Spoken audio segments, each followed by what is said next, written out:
Hermanos, hermanas, buenos días, que el Señor bendiga sus vidas. Nuevamente me siento muy contento y privilegiado de poder dirigirme a ustedes. Doy gracias a Dios primeramente y a los ancianos de la comunidad por invitarme que comparta la palabra en esta mañana. Continuando con la serie de sermones de la carta de Pablo a los Gálatas, hoy comenzamos el capítulo 6, de los versos 1 al 5. El título que le puse a este mensaje es Restaurando con Amor.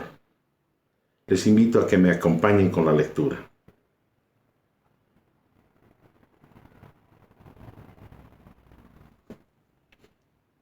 Así dice la palabra de Dios. Hermanos, si alguno fuere sorprendido en alguna falta, vosotros que sois espirituales, restaurarle con amor, con mansedumbre, considerándote a ti mismo, no sea que tú también seas tentado. Sobrellevad los unos las cargas de los otros, y así cumplir la ley de Cristo, porque el que se cree ser algo no siendo nada, a sí mismo se engaña. Así que cada uno someta a prueba su propia obra, y entonces tendrá motivo de gloriarse solo respecto a sí mismo y no en otro, porque cada uno llevará su propia carga. Cuando estaba preparando el mensaje, medité acerca del mensaje de Pablo a los Gálatas y qué quería decirnos a nosotros, así que me planteé una pregunta. ¿Cómo demostramos que somos espirituales? ¿Cómo lo podemos hacer? Y respondí en dos etapas. La primera respuesta es, podemos demostrar que somos espirituales ayudándonos mutuamente con amor. La segunda respuesta es, podemos demostrar que somos espirituales no considerándonos mejores que los demás. Vamos a orar, hermanos. Amado Señor, Dios Todopoderoso, estamos agradecidos contigo por tu misericordia, por esa bondadosa gracia que nos rescató de nuestra antigua vida de pecado, para hacernos uno en Cristo y así gozar de todos y cada uno de los beneficios que Él conquistó. Gracias por mostrarnos tu amor, por tu fidelidad. Te entregamos esta mañana, este tiempo, para que tú nos hables. Tu poderosa palabra sea el alimento espiritual que necesitamos. Ayúdanos, Señor, en el nombre de tu Hijo Jesucristo oramos. Queridos hermanos, hermanas, estoy seguro que casi todos los que somos padres de familia hemos pasado por la hermosa experiencia de ver a nuestros hijos dar sus primeros pasitos y sin duda alguna hemos disfrutado tanto o más que ellos, siempre atentos, pendientes, listos para ayudarles y si caen, levantarles y alentarles para que continúen caminando con mucho amor, dándoles la seguridad de que estamos siempre con ellos. ¿Qué pensarían ustedes de unos padres que al ver que su pequeño pierde el equilibrio y cae después de dar 2 o 3 pasos por primera vez y dicen, no puede ser, qué decepción, qué fracaso, nuestro hijo se acaba de caer, nos ha defraudado, ya no queremos saber nada de él, no queremos verlo? ¿Qué dirían, hermanos? Absurdo, ¿verdad? No tiene ningún sentido, no es la manera en la que los padres actúan. Pero curiosamente es lo que hacemos cuando vemos a un hermano o hermana en la fe que cae en pecado y creemos que por este hecho se acabó. Pensamos que es el fin de todo. Yo les pregunto, ¿qué hubiera sido de Pedro si hubiera sido desechado después de negar 3 veces a Jesús? ¿Qué hubiera sido de la vida de Saulo de Tarso después de haber perseguido cruelmente a la iglesia cristiana? ¿Había ido Jonás a Nínive a predicar un mensaje de arrepentimiento si Dios lo hubiera descartado después que desobedeció la primera vez que fue llamado? Trayendo a nuestro contexto personal, hermanos, ¿estaríamos hoy donde estamos si Dios nos hubiera rechazado después de haber tenido una caída? Querramos o no querramos admitir, todos tenemos nuestro pasado, todos vivimos en pecado. Y solo por la gracia y la misericordia de Dios hemos sido no solo perdonados, sino que hemos recibido vida nueva y se nos ha otorgado una nueva oportunidad después de deslizarnos. Recordemos la pregunta del principio, ¿cómo demostramos que somos espirituales? ¿Cómo podemos hacer? Podemos demostrar que somos espirituales ayudándonos mutuamente con amor. Hermanos, si alguno fuera sorprendido en alguna falta, vosotros que sois espirituales, restauradle con amor, con espíritu de mansedumbre, considerándote a ti mismo, no sea que tú también seas tentado. Sobrellevad los unos las cargas de los otros y cumplid así la ley de Cristo. Lo que Pablo nos pide en estos versos es difícil de obedecer para muchos de nosotros. ¿Y saben por qué, hermanos? Porque vivimos en una cultura, en un tiempo exageradamente individualista y creemos que nadie debería entrometerse en nuestras vidas. Y por tanto, yo debería hacer exactamente lo mismo. Bien, hermanos, pongamos atención a lo que Pablo nos está diciendo. Hermanos, si alguno fuere sorprendido en alguna falta, ¿a quién se refiere cuando dice si alguno? Esta palabra es un término genérico que incluye a cualquier persona que sea creyente, a cualquiera de nosotros. Puede referirse a un hombre o una mujer. Es para todos los creyentes. Ahora bien, cuando ponemos atención a la palabra falta, nos da a entender como caída o contratiempo. Como verbo significa tropezar. El apóstol nos está hablando de un pecado. Nos habla de ese pecado que nos acecha. El pecado que queda de la vida pasada sin nuestro Señor Jesucristo. Nos está hablando de una caída inesperada o resbalón brusco, pero no es una caída intencionalmente deliberada. Entonces la pregunta es, ¿el cristiano puede pecar? Pablo ya nos ha enseñado que los que son de Cristo han crucificado la carne con sus pasiones y deseos. La muerte en la cruz es un hecho en el pasado, ya sucedió. Es una realidad para todo creyente. En la cruz fueron perdonados todos nuestros pecados y hemos llegado a ser hijos de Dios. Ahora, en una vida nueva, nosotros los cristianos estamos siendo santificados por el Espíritu. Nuestra vida está siendo transformada constantemente. Nuestro cambio será visible en pensamiento, decisiones y acciones. Pero respondamos la pregunta, ¿los cristianos podemos pecar? Sí, hermanos, podemos pecar y nos damos cuenta de esto porque tenemos vida. Hermanos, podemos caer, resbalar, porque ese pecado que ha sido destruido ha dejado restos, residuos y nos incita a seguir pecando. Pero ahora que somos santos, podemos luchar contra todas esas obras. Es triste lo que ocurre hoy en día cuando alguien resbala, cae y peca. Aquellos hermanos que se dicen espirituales, en vez de restaurar al hermano, lo que hacen es difamarlo y alejarlo con esta actitud. Y lo peor, alejan de la iglesia a quien ha caído en pecado y le quitan la posibilidad de arrepentirse y ser restaurado de su pecado. Hemos sido llamados a restaurar a aquellos que han caído, pues no nos corresponde ser jueces de sus acciones, sino más bien como hermanos que nos preocupamos. Y por la gracia divina se nos ha dado la oportunidad de servir en su restauración.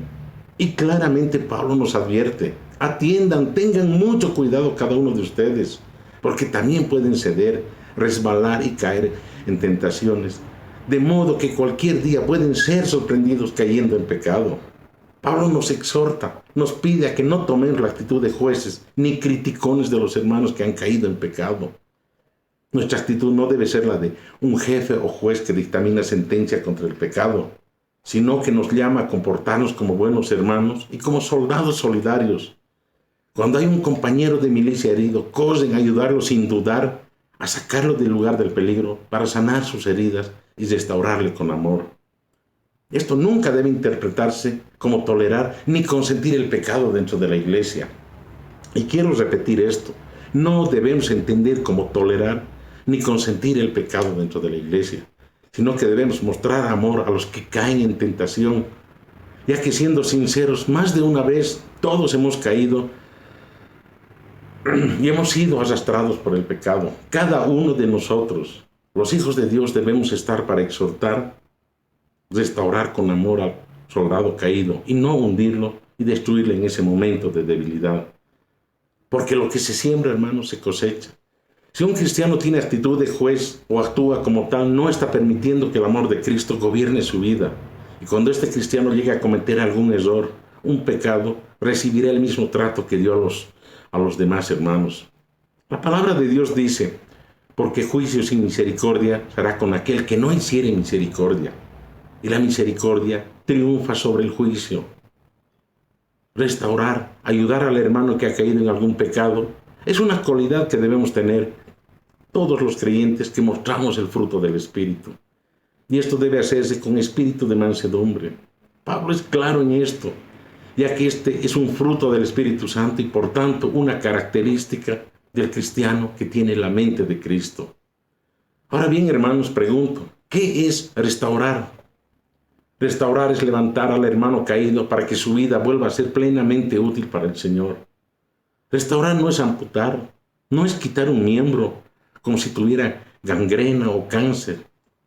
Más bien es como remendar una red de pescadores para que pueda funcionar de acuerdo al propósito para el cual fue hecha. Restaurar lleva la idea de colocar las partes de un hueso fracturado en su lugar y así restaurado para que pueda cumplir con la función que el Creador ha dispuesto para él. Ningún ser humano es una isla. Hermanos, somos miembros de una gran familia en la cual nos alegramos con quienes se gozan y compartimos las cargas con los que sufren. Dios estableció que los creyentes en Cristo vivamos en comunión los unos con los otros, igual a la comunión que tenemos y disfrutamos con el Señor. No importa cuánto se haya caído, así como el hijo pródigo no dejó de ser hijo, nuestros hermanos no dejan de ser nuestros hermanos, aunque hubiesen sido sorprendidos pecando. Necesitamos ayudarles, invertir nuestras vidas. La restauración debe ser con amor, gozo, paz, paciencia, benignidad, bondad, fe, mansedumbre, templanza, así como nos enseñaba la anterior semana el hermano Juan. Solo así podremos poner a su lugar a nuestro hermano. Pondremos nuestra mirada en la persona y no en su pecado. Pero no debemos olvidar que solo lo podremos hacer porque estamos mostrando el fruto del Espíritu, la mente de nuestro Señor Jesús. Estos versos nos recuerdan que debemos mirarnos primero, que debemos considerarnos antes de ayudar a restaurar a nuestros hermanos que han caído.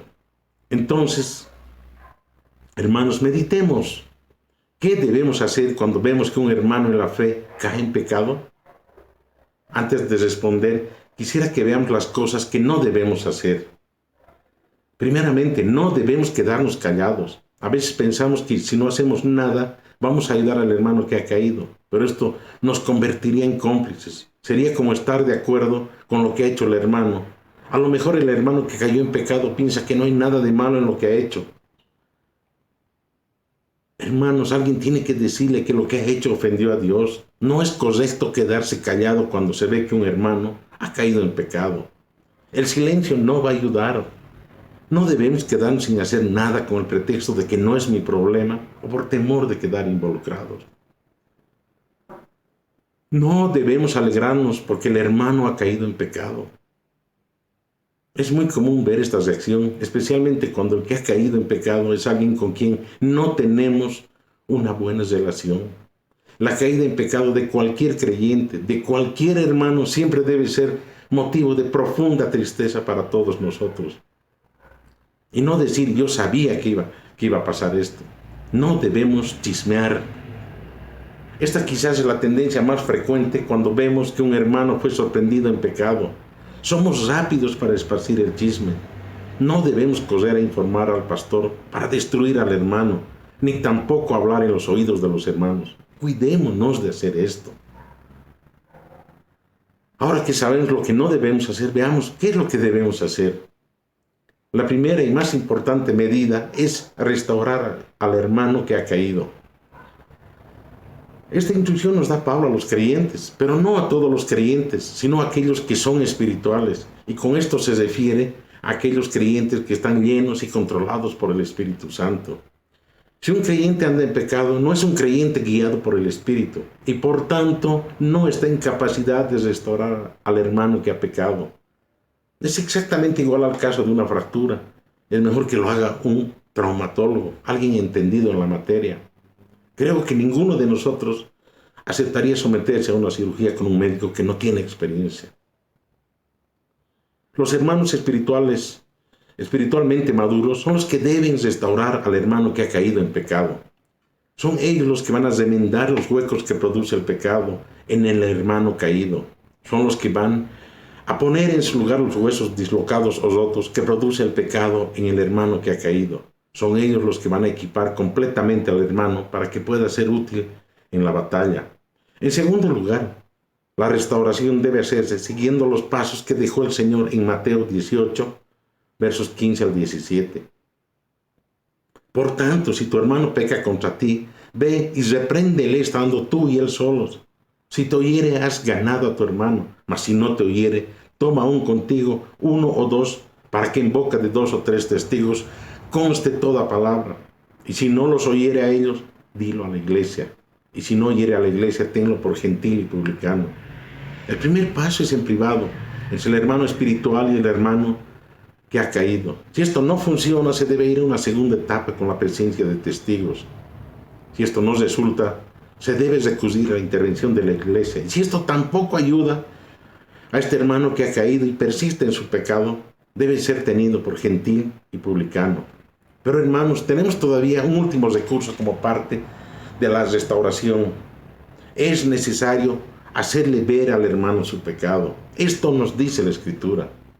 Hermanos, si alguno de entre vosotros se ha extraviado de la verdad y alguno le hace volver, sepa que el que haga volver al pecador del error de su camino, salvará de muerte un alma y cubrirá multitud de pecados.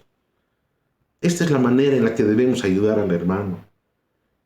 La Biblia es la instrucción perfecta que hemos recibido de parte de Dios para tratar todo tipo de problemas. Ahora nos dice, sobrellevad los unos las cargas de los otros y así cumplir con la ley de Cristo.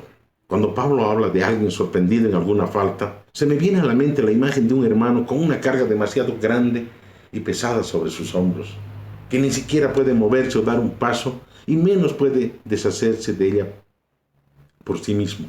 Hermanos, nosotros los cristianos estamos llamados a ser solidarios, a ayudar con los problemas de nuestros hermanos. La ley de Cristo es la ley del amor. Él dijo, un mandamiento nuevo os doy, que os améis los unos a los otros como yo os he amado, que también os améis unos a otros. Y en Gálatas 5:14 se refiere a esta misma ley, porque toda la ley en esta sola palabra se cumple: amarás a tu prójimo como a ti mismo. Este mandamiento de nuestro Señor Jesús es para todos y para cada uno de nosotros. Él llevó todas nuestras cargas, entonces nosotros debemos hacer lo mismo, llevar las cargas de nuestros hermanos, participando en todas sus pruebas espirituales o temporales.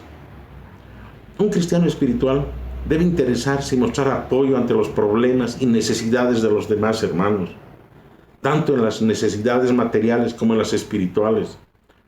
Todos los cristianos somos parte de una sola familia, y entre nosotros no debe haber indiferencia, no debemos mostrar desinterés hacia los demás. Dejemos de lado nuestro egoísmo, ya que con esta actitud no estamos reflejando el amor de Cristo. Siempre debe haber comprensión y ayuda mutua frente a las pruebas y faltas de los demás. Las cargas, hermanos, fueron hechas para ser compartidas. Como dicen, una pena compartida es media pena. Todos tenemos cargas y Dios no quiere que las carguemos solos. Algunas personas creen que si lo hacen por sí mismas es una señal de fortaleza. No quieren molestar a otros con sus cargas, pero esto es más aguante que cristianismo. La gente por orgullo se niega a recibir ayuda cuando alguien se acerca a ayudar y soportar la carga. La ley se cumple cuando con amor servimos a nuestro prójimo, a nuestro hermano, al llevar aquellas cargas que son difíciles, como una enfermedad, una situación económica difícil, la pérdida de un ser querido, un tropiezo con el pecado. Pues al amarlos, nuestro amor que proviene de Dios puede tocar su corazón para restauración. Como aplicación de este primer punto, hermanos, es hora de que dejemos de rematar al hermano caído. Con toda mansedumbre y humildad, convirtámonos en buenos restauradores. Debemos sobrellevar nuestros pecados, ayudar al caído y restaurarle.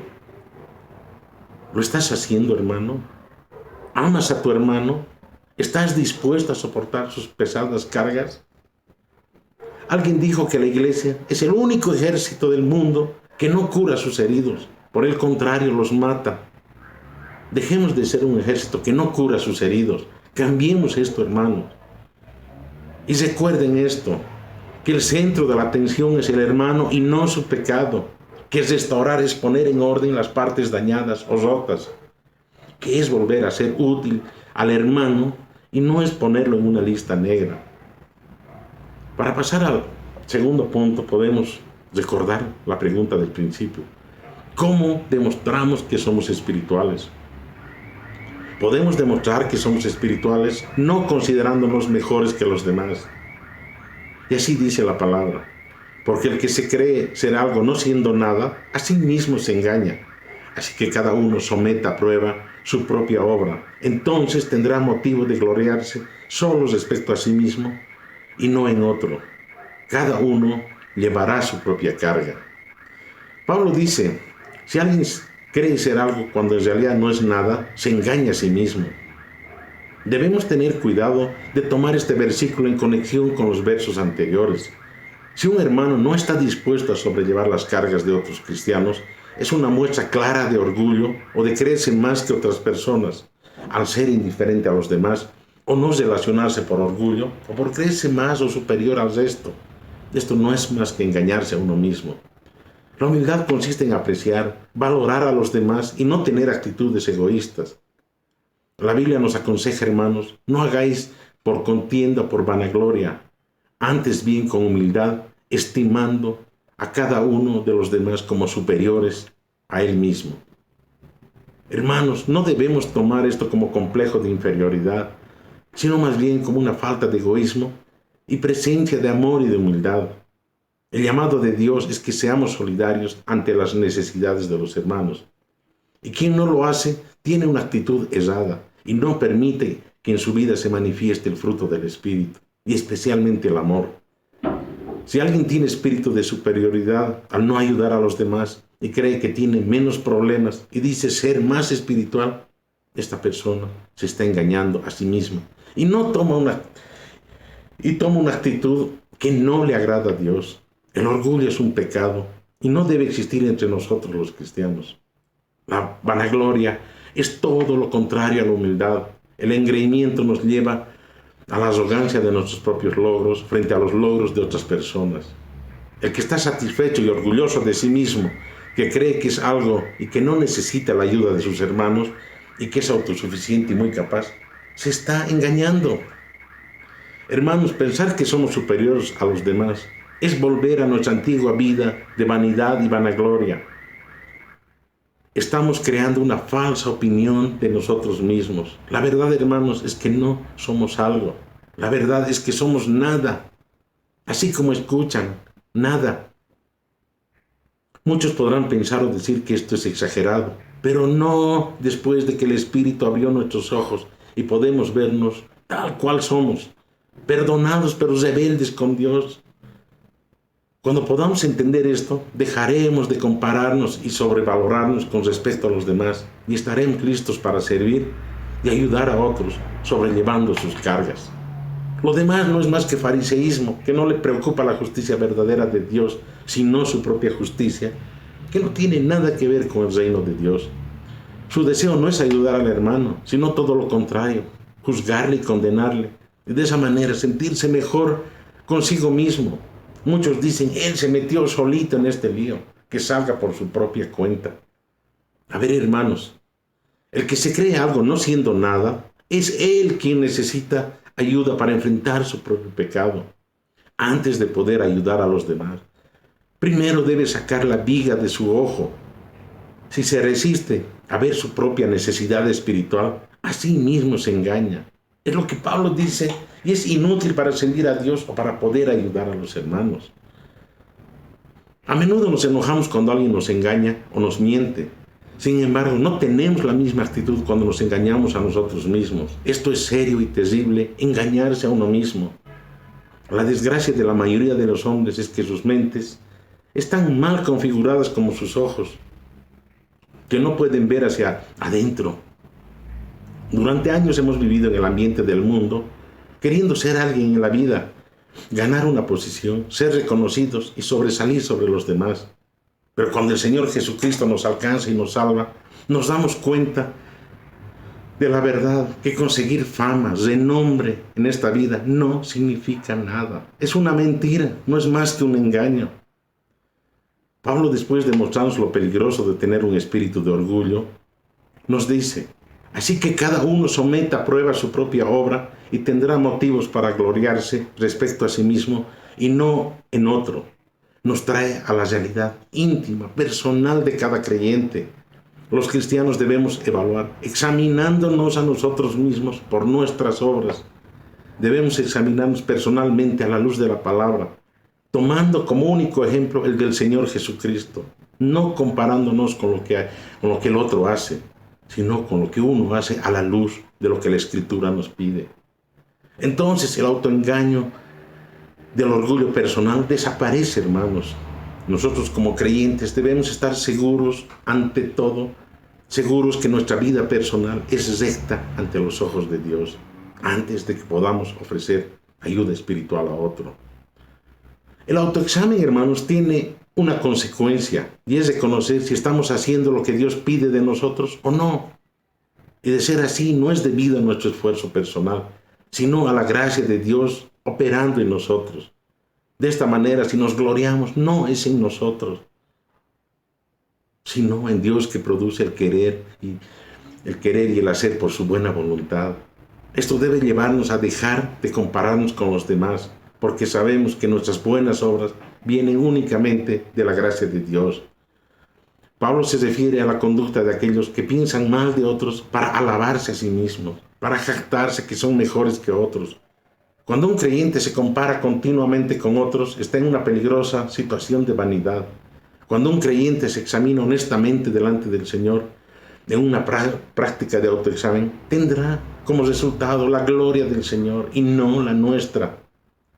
El apóstol Pablo nos enseña, nos habla de la insensatez de quienes se miden a sí mismos en otros. Y el ejemplo más claro es el del fariseo. Permítanme leer.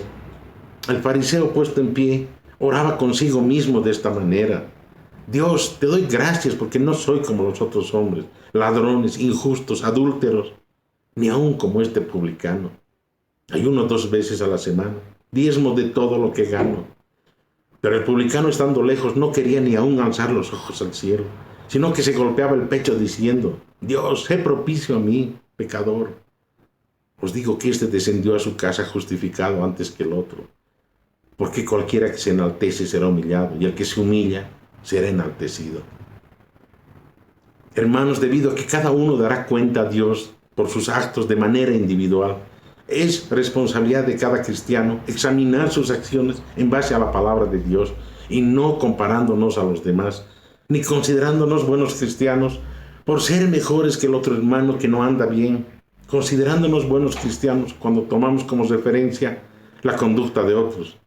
La medida, el parámetro debe ser siempre la palabra de Dios, y la obediencia a la misma determinará el buen estado de cada creyente. Las obras deben someterse a prueba a la luz de la Biblia y no en base a lo que hacen o lo que no hacen los demás, porque Dios evalúa a cada persona individualmente, sin importar lo que hacen o lo que dejan de hacer otras personas. Todo cristiano debe practicar la humildad. Si algún hermano se cree demasiado maduro espiritualmente para caer en pecado, tenga mucho cuidado, cuídese mucho. La Biblia nos muestra los pecados de muchos líderes espirituales como una advertencia para recordarnos que debemos ser humildes y estar dispuestos a ser corregidos. Cada uno de nosotros necesita estar firme en su caminar con Dios. Cada uno de nosotros tendrá que responder a sus acciones y actitudes. Los hijos de Dios deben ser sobrios, serios en su comportamiento, siguiendo solamente la vida y las enseñanzas de Jesús como norma para nuestros juicios. Y nuevamente, no el comportamiento de los otros. Cada uno de nosotros debemos examinarnos con cuidado nuestro propio corazón, nuestro carácter, obra y conocimiento, y valorarnos adecuadamente antes de examinar al hermano. Si no lo hacemos, es imposible que podamos ayudar a los demás. Y si lo hacemos, reconoceremos que tenemos flaquezas y debilidades. Posiblemente encontremos más de una transgresión de la cual no nos hemos arrepentido. Seamos humildes y también tolerantes con nuestros hermanos, porque cada uno llevará su propia carga. Hermanos, la palabra carga en el verso 5 corresponde a la palabra griega portión. Significa una carga que hay que llevar. Esta palabra se usaba para representar la carga de un barco. También podemos comparar al niño en el vientre de su madre, que solo una madre puede llevar. Esta carga y responsabilidad es imposible de compartir. O sea que hay cargas y responsabilidades que nosotros no podemos compartir. Ahora, la aparente contradicción, hermanos, entre el verso 5 y el verso 2, donde Pablo nos pide que ayudemos a llevar las cargas de los demás, está en la palabra griega baré, y se refiere a una carga grande, pesada, imposible para ser cargada por una sola persona. Volvamos a nuestras propias cargas personales que cada uno de nosotros tenemos que llevar. Podemos considerar el sufrimiento como una carga donde cada uno de nosotros tendrá que sufrir solo. Nadie más puede sufrir por nosotros. Podemos recibir apoyo, aliento de familiares, amigos, hermanos en la fe, pero el sufrimiento seguirá siendo personal. Todos hemos llegado a este mundo solos, un mundo caído, lleno de adversidades y aflicción, y tendremos que enfrentarnos solos a ciertos problemas. Llegará un día a nuestra vida el sufrimiento físico. Cuando estemos enfermos, nadie, hermano, podrá ocupar nuestro lugar. Este es un hecho real en nuestra vida. Cuando alguno de nuestros hijos se enferma, nosotros mismos desearíamos cargar con la enfermedad para que nuestro hijo no sufra. Pero es algo que no podemos hacer. Podemos hablar también de la angustia mental, la depresión. Esta pandemia nos ha dejado a todos mal parados. Mucha gente está amargada, desanimada. Estos y otros son sufrimientos que debemos soportar en soledad. Otra carga que no podemos compartir con nadie es la muerte. Cuando llegue el momento en que cada uno de nosotros tendrá que cruzar el valle de sombra de muerte, pasaremos por ese lugar absolutamente solos. Hay otro tipo de carga, hermanos, que nadie puede llevar ni compartir. Es la carga de la que la Biblia nos habla como el peso del pecado. El pecado es una carga que ninguno de nosotros puede compartir con nadie. El mismo rey David escribe: porque mis maldades se acumulan sobre mi cabeza, como carga pesada me abruman. Y esto está en el Salmo 38:4. ¿Nos hemos sentido alguna vez así, hermanos? Que queremos correr, escondernos, desaparecer. Es lo que en psicología se llama el complejo de culpa. Cuentan que Sir Arthur Conan Doyle, el creador de las novelas policiales y del personaje Sherlock Holmes, le gustaba hacer bromas pesadas, especialmente a sus amigos. Una vez envió un telegrama a 12 personajes famosos de Londres a quienes él conocía. El telegrama decía: huye inmediatamente, todo ha sido descubierto. Y muy convenientemente los 12 salieron del país. Sin embargo, eran considerados como ciudadanos honorables y honrados. Todos, hermanos, todos tenemos ese complejo de culpa. El pecado es una carga que no podemos compartir ni llevar. Es demasiado pesada para nosotros. Solo hay un lugar donde podemos librarnos de esa carga, y es la cruz de nuestro Señor. Dice el Salmo 55:22, echa sobre el Señor tu carga y Él te sostendrá. No dejará para siempre caído al justo. Y nuestro Señor Jesús dijo: venid a mí todos los que estáis trabajados y cargados, y os haré descansar. Solo Cristo, el Señor, puede levantar nuestra pesada carga del pecado, porque Él ya pagó el castigo por el pecado. Solo Dios, solo Él nos quitó esta carga. Queridos hermanos, ¿estamos soportando el peso y la carga del pecado hoy día? Y si es así, llevemos todas nuestras cargas al pie de la cruz. El Señor Jesucristo ya las cargó por nosotros. Si creemos y aceptamos por fe este sacrificio a favor nuestro y le pedimos que tome el control de nuestra vida, podremos expirar tranquilos y aliviados y darle las gracias por el perdón de nuestros pecados, por nuestra salvación y por la vida eterna. Solo entonces podremos comenzar una vida nueva, una vida de libertad, poniéndonos bajo la guía, la fortaleza y el consuelo que solo el Espíritu de Dios nos puede dar. Entonces, hermanos, cada uno será responsable delante de Dios de su propia conducta. Aunque cada uno cargue con el peso de lo que ha hecho, no significa necesariamente que no seamos responsables delante de Dios. Cuando comparezcamos ante el tribunal de Cristo, no serán comparadas nuestras obras con las de los otros hermanos, sino que se tomará en cuenta nuestra acción personal y cada uno rendirá cuenta de lo que haya hecho mientras estaba en el cuerpo, sea bueno o sea malo. Como conclusión, hermanos, recordar que los que son guiados por el Espíritu están llamados a tener relaciones armónicas unos con otros, sin envidia, sin miramientos. Por el contrario, debemos ayudarnos unos a otros, llevando nuestras cargas como muestra de hermandad cristiana. Y de esta manera contrastar la burda y tosca respuesta de Caín a Dios cuando le preguntó dónde estaba su hermano. Y Caín dijo: ¿yo soy acaso guarda de mi hermano? Ahora, si un hombre es mi hermano en la fe, entonces soy pues su guarda. Debo cuidar de él con amor, preocuparme por su bienestar. Nunca debo mostrarme superior a él, ni menos molestarme o envidiar si él fuera más que yo. Estamos aquí para amarnos y servirnos. Si estuviera sobrecargado, debo llevar sus cargas. Y si éste cae en pecado, restaurarlo con amor y mansedumbre. Esta es la única manera que tenemos de cumplir la ley de Cristo. Vamos a orar, hermanos. Padre nuestro, amado Señor, te damos gracias por este día. Gracias por mostrarnos cómo debemos comportarnos entre nosotros, por enseñarnos a vivir la ley de Cristo, por no considerarnos más de lo que somos y por permitir que ayudemos y restaurar a los caídos. Gracias, Señor, en el nombre de tu Hijo Jesucristo oramos. Amén.